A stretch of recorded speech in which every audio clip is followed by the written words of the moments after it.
आदाब नाज़रीन, ताज़ा खबर तेलंगाना एक्सप्रेस में आपका इस्तकबाल है। मैं हूं हसन इरफान। सबसे पहले नजर आज की सुर्खियों पर। सुर्खियों के पेश करदा है मखदूम ब्रदर्स, पत्थरगट्टी चारमीनार रोड हैदराबाद।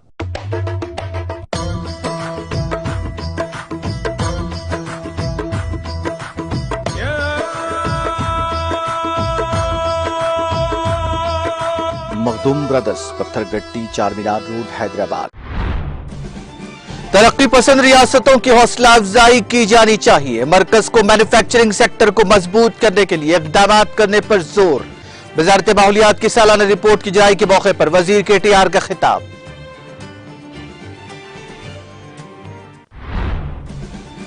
कांग्रेस और बीजेपी दोनों पार्टियों के इख्तिदार में आने का सवाल ही पैदा नहीं होता। नारायणपेट में 390 बिस्तरों पर मुश्तमिल अस्पताल की संगे बुनियाद तकरीब से वजीर सेहत हरीश राव का खिताब। वज़ीर दाखिला मोहम्मद महमूद अली ने वज़रा के साथ तलब किया आला सतही इजलास। बोनाल त्यौहार और जुलूस के पुरअमन इनेकाद पर किया गया तबादला ख्याल।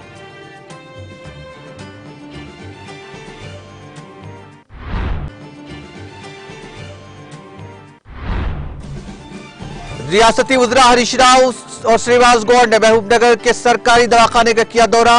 मरीजों को दस्तियाब तिब्बी खिदमात के बारे में किया दरियाफ्त। तो मरीजों को बेहतर तिब्बी सहूलियात फराहम करने अस्पताल अमले को दी हिदायत। देहातों की तरक्की के मकसद से रियासती हुकूमत ने पल्ले प्रगति प्रोग्राम का किया आगाज। जिले मेडचल में पल्ले प्रगति प्रोग्राम से रियासती वज़रा दयाकर राव और मल्ला रेड्डी का खिताब।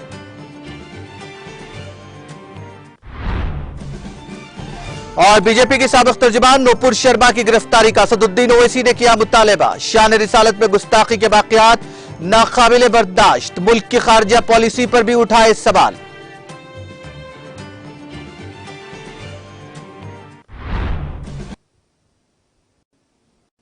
और अब खबरें तफसील से।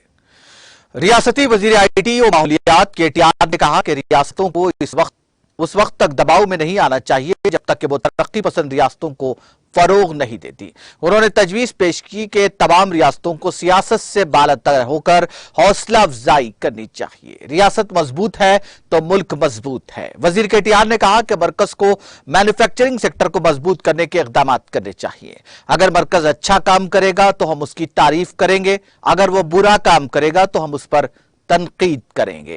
KTR ने तजवीज पेश की कि इंतखाबात से कबल सियासी हिकमत अमली अख्तियार की जाए। रियासती IT और माहौलियात के वजीर KTR ने तेलंगाना की वजारत माहौलियात की सालाना रिपोर्ट जारी करने के बाद अपने खिताब में ये बात कही। तकरीब में वजारत सनत के हुक्काम और नुमाइंदों ने शिरकत की।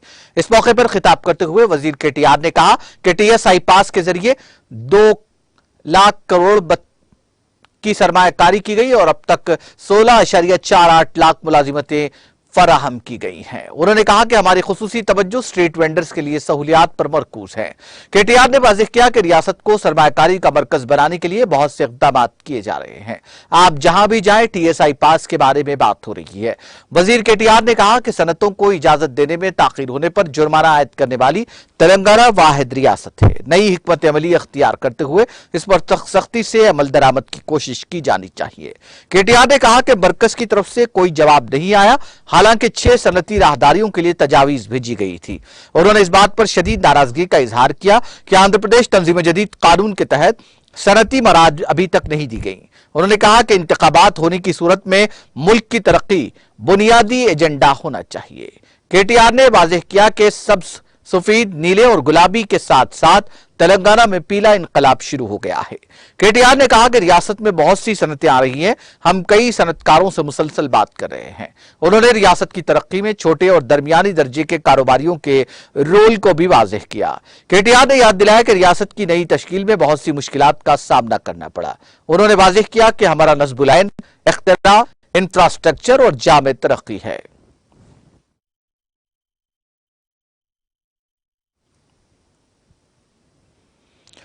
मोहसिन इंसानियत हुजूर अकरम सल्लल्लाहु अलैहि वसल्लम की शान अक़दस में गुस्ताखाना रिमार्क्स करने वाली बीजेपी की तर्जुमान नूपुर और दिल्ली यूनिट के मीडिया सरबराह नवीन कुमार जिंदल के खिलाफ की गई कार्रवाई के बाद तेलंगाना के वजीर इंफॉर्मेशन टेक्नोलॉजी के तारक रामाराव ने कहा कि बीजेपी को चाहिए कि वो नफरत फैलाने पर पहले हिंदुस्तानियों से माफी मांगे।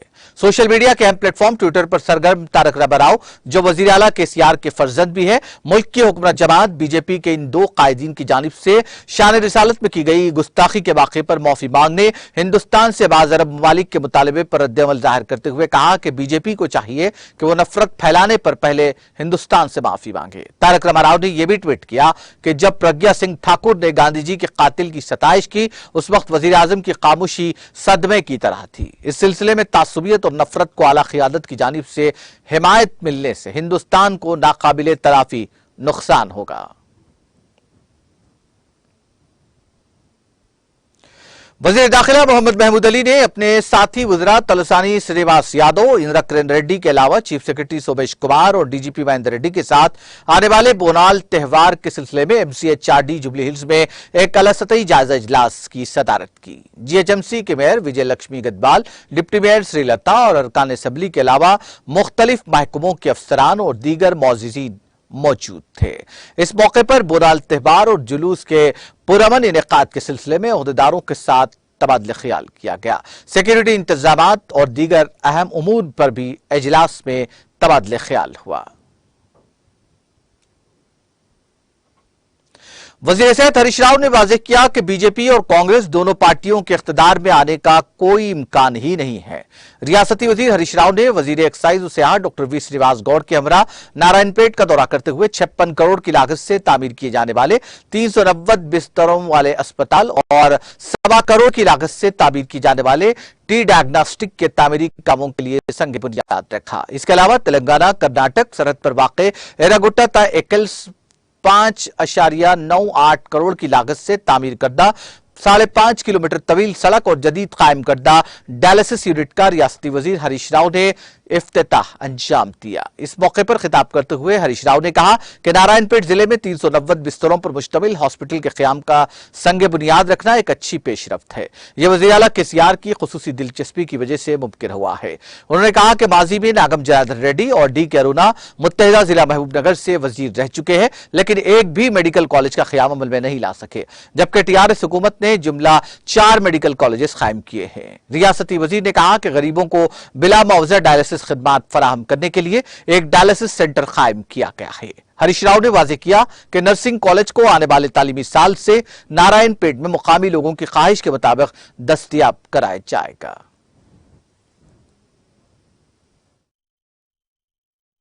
మన మంత్రివర్యులు ఈరోజు ఆనాడు తెలంగాణ ఉద్యమంలోనే కాదు కేబినెట్లో కూడా నిరంతరం ఈ రాష్ట్ర అభివృద్ధి కోసం ఈ ప్రాంతం కోసం కృషి చేసేటువంటి మిత్రులు శ్రీనివాస్ గౌడ్ గారికి, పార్లమెంట్ సభ్యులు గౌరవనీయులు మన్నే శ్రీనివాస్ రెడ్డి గారు, గౌరవ శాసన మండలి సభ్యులు పెద్దలు దామోదర్ రెడ్డి గారు, గౌరవ శాసనసభ్యులు చిట్టం రామ్మోహన్ రెడ్డి గారు, ఆలె వెంకటేశ్వర రెడ్డి గారు, అబ్రహం గారు, పట్నం నరేందర్ రెడ్డి గారు, అదేవిధంగా మా DCCB చైర్మన్ నిజాం పాషా గారు, ఇంతియాజ్ గారు, గందె అనసూయ గారు, రామకృష్ణ గారు, నారాయణ భట్టడ్ గారు, భాస్కర్ కుమారి వెంకటరెడ్డి గారు, జగదీష్ గారు, మన జిల్లా కలెక్టర్ దాసరి హరిచందన గారు, చంద్రారెడ్డి గారు, మా అడిషనల్ కలెక్టర్లు, DMNHO గారు, వైద్య విధాన పరిషత్ కమిషనర్ అజయ్ గారు, వేదిక మీద ఉన్న అధికారులు, ప్రజాప్రతినిధులు, నారాయణపేట్ నియోజకవర్గ నలుమూలల నుంచి వచ్చినటువంటి మా అక్క చెల్లెళ్ళు అన్నదమ్ములందరికీ పేరు పేరున నమస్కారం తెలియజేస్తా ఉన్నా. నిజంగా ఈరోజు ఒక శుభదినం. నారాయణపేటలో 390 పడకల ఆసుపత్రికి శంకుస్థాపన చేసుకున్నాం. ఒకనాడు 50 పడకల ఆసుపత్రి కూడా లేకుండే. మహబూబ్ నగర్లో కూడా ఇంత పెద్ద ఆసుపత్రి లేకుండే ఒకనాడు తెలంగాణ రాకముందు. అటువంటిది ఇంత మారుమూల నారాయణపేటలో 390 పడకల ఆసుపత్రి శంకుస్థాపన చేసుకోవడం అంటే నిజంగా మీరు అదృష్టవంతులు. తెలంగాణ రావడం వల్ల, కేసీఆర్ గారు ముఖ్యమంత్రి కావడం వల్ల రాజేందర్ రెడ్డి గారు మీ ఎమ్మెల్యే కావడం వల్ల మీకు ఈ కాలేజ్ వచ్చింది. హైదరాబాద్ కార్పొరేషన్ తర్వాత మొట్టమొదటి మున్సిపాలిటీ బల్దియా. హైదరాబాద్ తర్వాత సెకండ్ బల్దియా ఏంటంటే నారాయణపేట.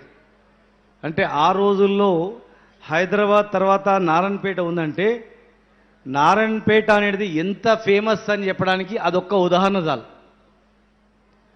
మళ్ళీ అలాంటి నారాయణపేట ఆంధ్రప్రదేశ్ అయిన తర్వాత రాను రాను యునైటెడ్ ఆంధ్రప్రదేశ్లో నారాయణపేట ఏ స్థానం పోయిందో మనం ఒక్కసారి ఆలోచన చేస్తే ఒకప్పుడు ఎట్లా బతికినాం, ఎట్లా ఉండేది, మరి ఎందుకైనా అనేది ఆలోచించాలి. నారాయణపేట జిల్లా తెలంగాణ వచ్చిన తర్వాత ఏం జరిగింది కూడా ఆలోచన చేయాలి. బంగారానికి ఫేమస్ నారాయణపేట. ఏ బాబు అటు ఇటు తిరగదు.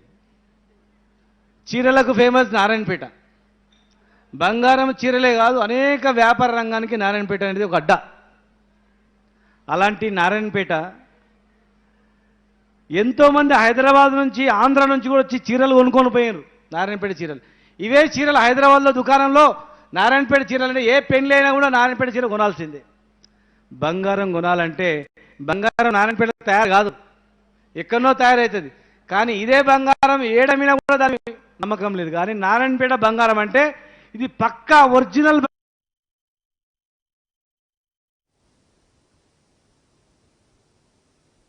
वजीर पंचायत राज दयाकर राव ने जिला मेडचल का दौरा करते हुए रियासती वजीर सी मल्ला रेड्डी के हमरा कीसरा मंडल में जारी 5वें मरहले के देही तरक्कियात प्रोग्राम में शिरकत की। इस मौके पर तेलंगाना की रिवायत के मुताबिक वज़रा का टीआरएस कायदीन की जानिब से पुरतपाक इस्तकबाल किया गया। इस दौरान रियासती वज़रा ने शजरकारी में हिस्सा लिया। तकरीब से खिताब करते हुए वजीर दयाकर राव ने कहा कि देही इलाकों की तरक्की के मकसद से रियासती हुकूमत की जानिब से देही तरक्की प्रोग्राम का आगाज किया गया है ताकि देही इलाकों के अवाम को दरपेश मुश्किलात को दूर किया जा सके। इस मौके पर मल्ला रेड्डी ने भी खिताब किया। मुख्तलिफ खेलों का भी इनेकाद अमल में आया। तकरीब में मुकामी टीआरएस कायदीन और कारकुनों की कसीर तादाद ने शिरकत की।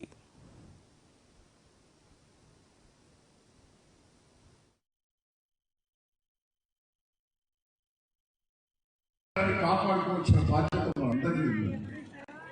8 ఏళ్లలో ఏం చేసుకున్నాం అనేది ఇక్కడ కాపాడుకుంటే ఇవాళ తెలంగాణ రాష్ట్రం నెంబర్ 1లో ఉంటుంది. అవార్డు ఇచ్చారని చెప్పారు. ఇదివరకు మన తెలంగాణ రాష్ట్రానికి ఒక్క అవార్డు రాకపోయేది. పోయినసారి 10 వచ్చినాయి, 20 సెలెక్ట్ చేస్తే ఒక తెలంగాణ రాష్ట్రానికి 19 అవార్డులు వచ్చినాయి. బీజేపీ కాంగ్రెస్ పార్టీ వాళ్ళు పిచ్చి పిచ్చిగా మాట్లాడుతున్నారు. సర్పంచులకు పైసలు ఇస్తలేదు. సర్పంచులు బాగా కష్టపడ్డారు. అధికారులు కష్టపడబట్టుకుని 19 అవార్డులు వచ్చినాయి. మన గ్రామాలకు పచ్చదనంగా ఉన్నాయి. ముఖ్యమంత్రి గారు ఆదేశాలు డబ్బులన్నీ క్లియర్ అయినాయి. ఏమైనా ఫండ్ ఉంటే కేంద్ర ప్రభుత్వం నుంచి రావాల్సిన డబ్బే ఉందని సర్పంచ్ అర్థం చేసుకోవాలి. కాంగ్రెస్ పార్టీ మూర్ఖులు, బీజేపీ చెడగొట్టున్నారు. మీరు ఒక్కసారి ఆలోచించండి. 8 ఏళ్ల కింద గ్యాస్ రేట్ ఎంతుండే? గ్యాస్ సిలిండర్ రేటు 400 ఉంది. ఇప్పుడు ఎంతైంది? Cylinder rate ఎంతైంది? 1000 రూపాయలా? 1100 పెంచింది బీజేపీ. పెట్రోల్ ధర పెంచింది, డీజిల్ ధర పెంచింది, బీజేపీ పెంచింది. అది పెంచేందుకు ధరలు పెరిగా. ఏ సామాన్ తీసుకుపోయినా డీజిల్ ద్వారా తీసుకోవాలి, పెట్రోల్ ద్వారా తీసుకోవాలి, ఏ తయారైనా గ్యాస్ ద్వారా పెంచింది బీజేపీ పార్టీ. నేను మిమ్మల్ని అందరినీ రిక్వెస్ట్ చేస్తున్నా, కేసీఆర్ని కాపాడుకోవాలి. మీ సర్పంచ్ గారు కూడా అది తెలంగాణ రాష్ట్రమే. దాన్ని సాధించింది సేవించింది ఎవరంటే నంబర్ 1 సీఎం మన కేసీఆర్.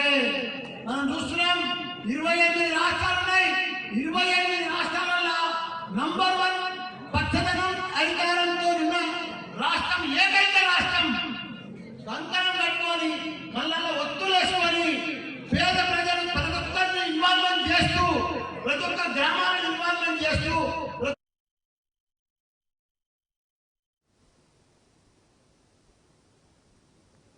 वजीर सेहत हरीश राव और वजीर एक्साइज और सियाहत डॉक्टर वी श्रीनिवास गौड़ ने महबूबनगर के सरकारी जनरल हॉस्पिटल का अचानक दौरा किया।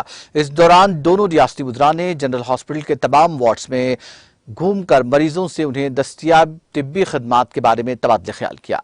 वजीर हरीश राव ने मरीजों से प्यार और मोहब्बत से बात करते हुए उन्हें जल्द सेहतियाब होने का हौसला दिया। इसके अलावा रियासती वज़रा ने डायलिसिस सेंटर का भी मुआयना किया और मरीजों से बातचीत की। रियासती वजीर ने अस्पताल अमले को हिदायत दी कि वो इस बात को यकीनी बनाने के लिए इक़दाम करें कि घुटने की पेवंदकारी के ऑपरेशन को जल्द अंजाम दें। उन्होंने अस्पताल अमले से कहा कि गरीब लोग बड़े एतमाद के साथ सरकारी अस्पताल आते हैं और उन्हें अच्छी खिदमत फराहम की जानी चाहिए। इस मौके पर रियासती वज़रा ने डॉक्टरों और अमले से बात की और मसाइल से मुताल्लिक़ वक़फ़ियत हासिल की। रियासती वज़रा के हमरा मुकामी टीआरएस कायदीन और ओहदेदार भी मौजूद थे।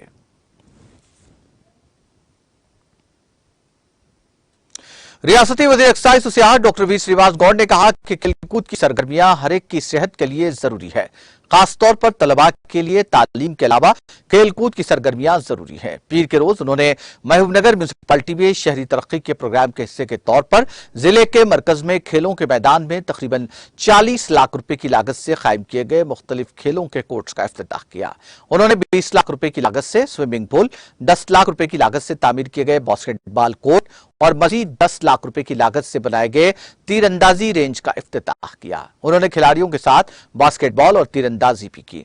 उन्होंने 7.2 करोड़ रुपए की लागत से तामीर होने वाले मल्टीपर्पज इंडोर स्टेडियम के कामों का मुआयना किया। इस मौके पर बात करते हुए श्रीनिवास गौड़ ने कहा कि देही इलाकों में भी खेल के मैदान कायम करने के लिए वजीर आला केसीआर की हिदायत के मुताबिक रियासत भर में देही और शहरी इलाकों में स्पोर्ट्स कॉम्प्लेक्स कायम किए गए हैं। उन्होंने कहा कि महबूबनगर जिले मरकज में माजी में कम से कम वॉकिंग ट्रैक नहीं था, जैसा कि डिस्ट्रिक्ट सेंटर में स्टेडियम में एक इंडोर स्टेडियम और 4 स्पोर्ट्स कोर्ट्स रहते हैं। उन्होंने मजीद कहा कि यहां से खिलाड़ियों के लिए कौमी सतह के खेल खेलने के इंतजाम किए जा रहे हैं। इस मौके पर additional collector local bodies Tejas Nandlal Pawar, municipal chairman K C Narsimlu, municipal commissioner Pradeep Kumar, market committee chairman Abdul Rahman, MUDA के chairman Ganji Venkanna, district sports development officer Shrivas, councillor Ramkishan Kishore और दीगर अवामी नुमाइंदे और ओहदेदार मौजूद थे।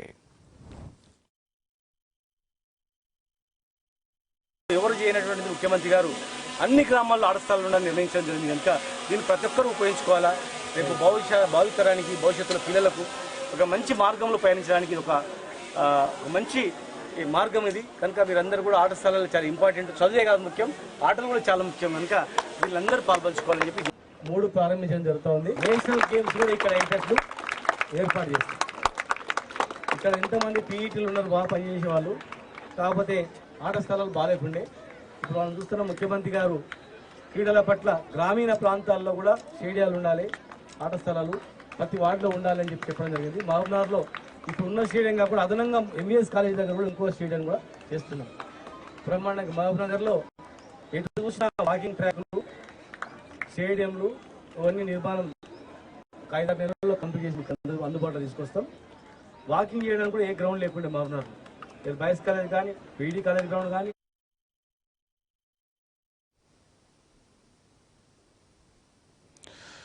रियासती एक्साइज के वजीर डॉक्टर श्रीनिवास गौड़ ने हुक्काम को हिदायत दी कि वो मिनी टैंक बंड के नीचे जजीरे और सस्पेंशन पुल पर काम को तेज करने के लिए इक़दाम करें।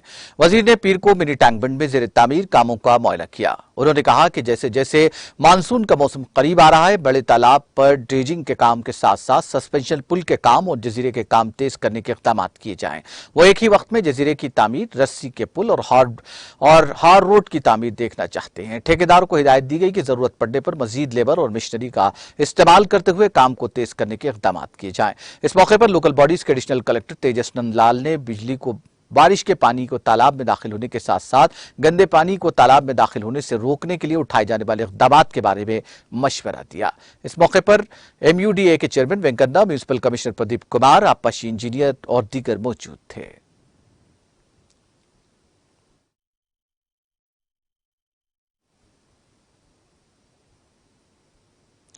सदर कुल मजलिस इत्तेहादुल मुस्लिमीन और रुकन पार्लिमान हैदराबाद बैरिस्टर असदुद्दीन ओवैसी ने बीजेपी की साबिक तर्जुमान गुस्ताख रसूल नूपुर शर्मा की गिरफ्तारी का मुतालबा किया, जिनके पैगम्बर इस्लाम के बारे में मुतनाज़ा तबसरे ने खलीजी ममालिक में गम गुस्से को जन्म दिया।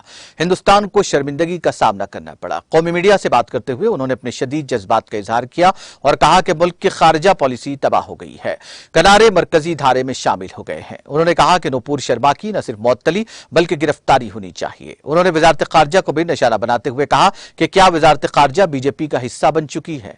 अगर खलीजी ममालिक में हिंदुस्तानी शहरियों के खिलाफ नफरत अंगेज जराइम और तशद्दुद होते हैं तो आप क्या करेंगे? हैदराबाद के रुकन पार्लियामेंट ने इल्जाम लगाया कि बीजेपी जानबूझकर इश्तियाल अंगेज बयानात देने के लिए अपने तर्जुमान भेजती है और बैनुल-अक़वामी सतह पर अपने कायदीन के तबसरों की वजह से तनकीद का सामना करने के बाद ही उसने कार्रवाई की। असदुद्दीन ओवैसी ने पैगंबर इस्लाम के खिलाफ मुबैना तौहीन आमेज तबसरों की वजह से हिंदुस्तान की सरजनिश को मुल्क और कौम की बेइज्जती करार दिया। कतर में नायब सदर वेंकैया नायडू के एजाज में एक जियाफत मनसूख कर दी गई और 2 खलीजी ममालिक की हुकूमतों ने हिंदुस्तानी सफीरों को तलब करके अपना एहतजाज दर्ज कराया।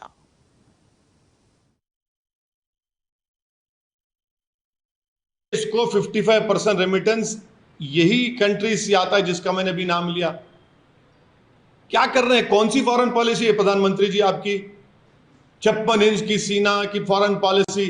आपने देश की फॉरेन पॉलिसी को बर्बाद कर दिया। जो डोमेस्टिक हेड पॉलिटिक्स है वो फॉरेन पॉलिसी को आप कन्वर्ट कर दिए उसको, और उसका खैमियाजा हम देख रहे हैं कि कभी ऐसा नहीं हुआ कि देश के एम्बेसडर्स को कंट्रीज बुलाकर कह रहे हैं कि आपने गलत कहा, डिमार्च दे रहे हैं कि आप माफी चाहिए, आप माफी चाहिए। ईरान के फॉरेन मिनिस्टर आइंदा हफ्ते आने वाले हैं। ईरान हमारे देश के एम्बेसडर को बुलाकर बोलता है कि आपने प्रॉफेट मोहम्मद सल्लल्लाहु अलैहि वसल्लम की इंसल्ट की है, माफी चाहिए। वाइस प्रेसिडेंट खतर में है, उनकी खतर मौजूदगी में एम्बेसडर को बुलाकर कहा जाता है इतनी बड़ी बेइज्जती भारत की। कौन सी फॉरेन पॉलिसी है? और मैं फॉरेन मिनिस्टर से पूछना चाह रहा हूं, India's internal matters now what is this, please tell us, बताइए। हमारा देश का अंदरूनी मामला आप सब जगह बोलते हैं जयशंकर साहब, ये कौन सा इंटरनल मैटर हो गया? अब ये इस तरह के बयानात देकर 10 दिन तक खामोश बैठकर और भारत के मुसलमानों को उनकी आवाज को नहीं सुनना प्रधानमंत्री की, ये प्रधानमंत्री भारत के मुसलमानों की नहीं बल्कि भारत के शहरियों की बेइज्जती कर रहे हैं। हम 10 दिन से पुकार रहे हैं, FIR रजिस्टर करा रहे हैं कि एक्शन लीजिए, मगर आप अब एक्शन किस पे लेते? कानपुर पे एक्शन लेते जहां पर 34 मुसलमानों NSA लग गया। आप स्पोक्स पर्सन आराम से अपने घर में बैठिए, कोई उन पर एक्शन नहीं लेगा। अगर आज कोई फेसबुक पोस्ट पर, ट्विटर पर देश के प्रधानमंत्री के बारे में अनाप शनाप बक दे तो 24 घंटे के अंदर उसको अरेस्ट कर लिया जाता है, जेल में डाल दिया जाता है। कि देश के प्रधानमंत्री को अगर कोई अनाप शनाप बकेगा और प्रॉफेट मोहम्मद के बारे में अनाप शनाप बकेगा तो आप एक्शन नहीं लेंगे, देश के प्रधानमंत्री पे लेंगे। हम 10 दिन से पुकार रहे हैं, एक्शन लीजिए। आप हमारे प्रधानमंत्री, आप एक्शन नहीं लेते। और सातवीं बात यह है कि इसका मुझे जो एप्रीहेंशन है, अगर कल इजिप्ट, सऊदी अरेबिया कुछ अगर वो अपनी पॉलिसी में तब्दील करते और ये कहेंगे कि नहीं सुएज कैनाल से इंडिया के गुड्स नहीं गुजर सकते, कौन जिम्मेदार है प्रधानमंत्री इसका? बताइए। सातवीं बात, क्या यह बात सच नहीं है कि किंगडम ऑफ सऊदी अरेबिया ने जो भारत को ऑयल बेचता है,